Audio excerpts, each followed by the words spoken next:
Praise the Lord. Greetings to you all in the name of our Lord and Savior Jesus Christ. Today's Bible verse, Proverbs chapter 10, verse 29. The Lord protects honest people but destroys those who do wrong. ಜ್ಞಾನೋಕ್ತಿಗಳು 10ನೇ ಅಧ್ಯಾಯ 29ನೇ ವಚನ. ಯೆಹೋವನು ಸನ್ಮಾರ್ಗಿಗೆ ಆಶ್ರಯ, ಕೆಡುಕನಿಗೆ ನಾಶನ.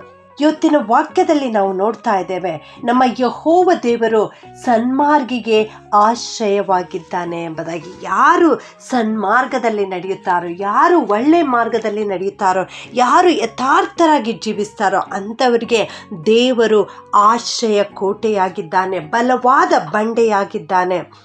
ದೇವರ ವಾಕ್ಯದಲ್ಲಿ ಹೇಳುವ ಪ್ರಕಾರ ಯೆಹೋವನ ಕ್ರಮವು ನಿರ್ದೋಷಿಗೆ ಆಶ್ರಯವಾಗಿದೆ. ಪ್ರಿಯರೇ, ಯಾರು ನಿರ್ದೋಷವಾಗಿ ನಡೆಯುತ್ತಾರೋ ಅಂಥವರಿಗೆ ದೇವರು ಆಶ್ರಯವನ್ನು ಕೊಡುವಾತನಾಗಿದ್ದಾನೆ.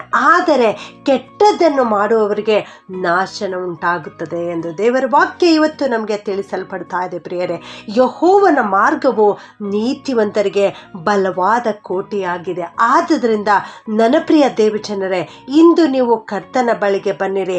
ಕರ್ತನು ನಿಮ್ಮನ್ನು ತನ್ನ ಹಸ್ತ ಹಿಡಿದು ನಡೆಸುವಾತನಾಗಿದ್ದಾನೆ.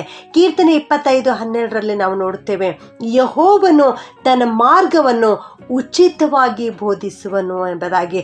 ಹೌದು, ನಾವು ಯಥಾರ್ಥತೆಯಿಂದ ಜೀವಿಸುವಾಗ, ನಿರ್ದೋಷಿಗಳಾಗಿ ಜೀವಿಸುವಾಗ, ಸನ್ಮಾರ್ಗದಲ್ಲಿ ನಡೆಯುವಾಗ ಕರ್ತನು ತನ್ನ ಮಾರ್ಗವನ್ನು ನಮಗೆ ತಿಳಿಸಿಕೊಡುವಾತನಾಗಿದ್ದಾನೆ. ಉಚಿತವಾಗಿ ತನ್ನ ಮಾರ್ಗವನ್ನು ನಮಗೆ ಬೋಧಿಸುವಾತನಾಗಿದ್ದಾನೆ.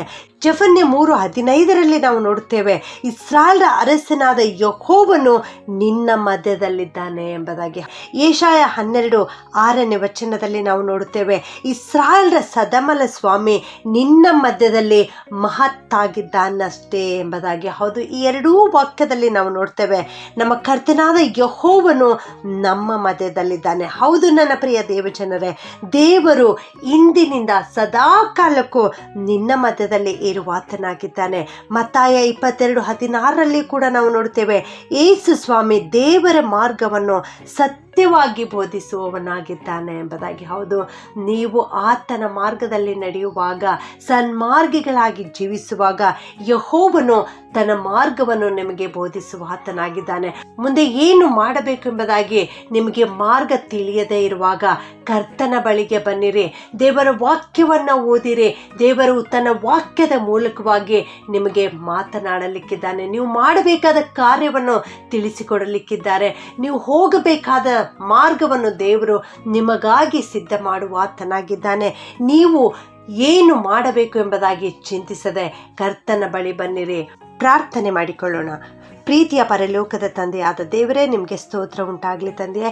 ನೀವು ಮಾರ್ಗವನ್ನು ತೋರಿಸುವಾತನಾಗಿದ್ದೀರಿ ದೇವ, ಸ್ತೋತ್ರ. ಸನ್ಮಾರ್ಗಿಗಳಿಗೆ ಆಶೆ ಕೊಡುವಾತನು ನೀವಾಗಿದ್ದೀರಿ ತಂದೆಯೇ, ಅದಕ್ಕಾಗಿ ಸ್ತುತಿ ಸ್ತೋತ್ರವನ್ನು ಸಲ್ಲಿಸ್ತೇವಪ್ಪ.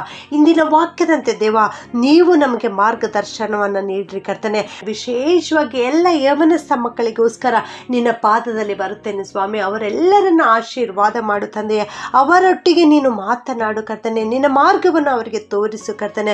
ಅವರು ಇಷ್ಟು ದಿವಸಗಳವರೆಗೆ ಕತ್ತಲೆಯಲ್ಲಿ ಜೀವಿಸುತ್ತಾ ಇರಬಹುದು, ಶೋಧನೆಯ ಹಾದಿಯಲ್ಲಿರಬಹುದು ದೇವರೇ, ಆದರೆ ಇಂದಿನಿಂದ ದೇವ ಅವೆಲ್ಲವುಗಳನ್ನು ತೆಗೆದುಹಾಕಪ್ಪ. ಶೋಧನೆಯಿಂದ ಹೊರಗೆ ಬರಲಿಕ್ಕೆ ಸಹಾಯ ಮಾಡಿರಿ. ಕತ್ತಲೆ ಜೀವಿತವನ್ನು ಬಿಟ್ಟು ಹೊರಗೆ ಬರಲಿಕ್ಕೆ ಸಹಾಯ ಮಾಡಿರಿ. ಇದುವರೆಗೆ ಅವರು ಅನುಭವಿಸಿದ ವಿಫಲತೆ ಇನ್ನು ಮುಂದೆ ಬೇಡ ಕರ್ತನೆ.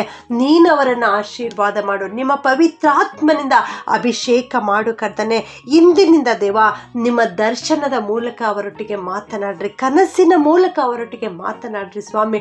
ಅವರು ಮಾಡಬೇಕಾದ ಕಾರ್ಯವನ್ನು ತೋರಿಸಿಕೊಡು ಸ್ವಾಮಿ.